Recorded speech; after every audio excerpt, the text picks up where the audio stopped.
When I've had such things that I wanted that looked impossible, but I could just feel in my gut that it was a no-brainer, and they would happen. I mean, it would defy all odds. All right, so say that better, because that was a contradictory statement. Looked impossible, but I knew it was possible. Which is it? It can't be both. Say it better.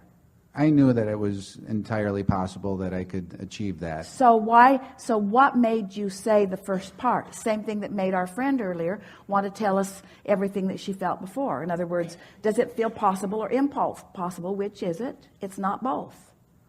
So, and you get to choose which it is and line up with the one you choose. That's really what we're wanting to say to you. So say all of that again, and be prepared for us to climb your tree again. Okay. I would look at a situation that was very significant, a very significant level of achievement, and I would want to achieve that goal, and I would just feel that I could do it, and then I did. We like the way you said that.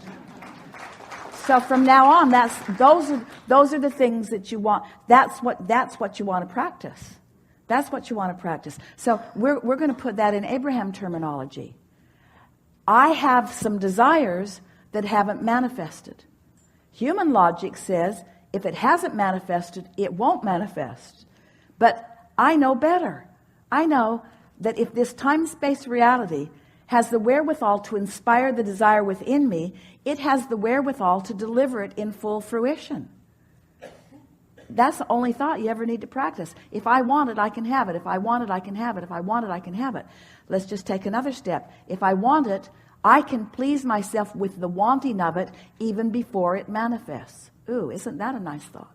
If I want it, I can take pleasure from the having of it even before I have it. Stay with us. This matters.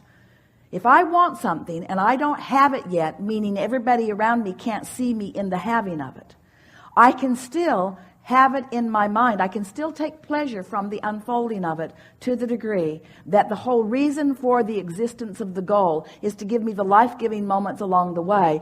And then not only do I have pleasure in the thinking about it, but I'm going to have pleasure in the manifestation of it. Can you see how this step 4 that we're talking about is, so I want this thing I want it. I'm asking for this thing I do not have. But I'm so not bound up in the not having of it. I'm so at one in my knowledge that it is coming that there's no absence of its vibration anywhere within me. I'm not longing for it. I'm not yearning for it.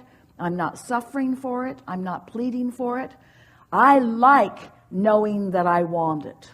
I like knowing that I want it because I know that when I want it, it is coming. And therefore, whether it's here right now in full manifestation or whether I'm on the trail of it is the same for me. There's no absence of it in my vibration. Now I'm living happily ever after, and lots of good stuff's manifesting in my experience. The whole process of living happily ever after is to not spend an inordinate amount of time in step 1. Ask and get on with it. You let your parents train you in an inappropriate way. They made you suffer too much before they gave up the goods. Life is supposed to be good for you, and it's supposed to be good for you now and always.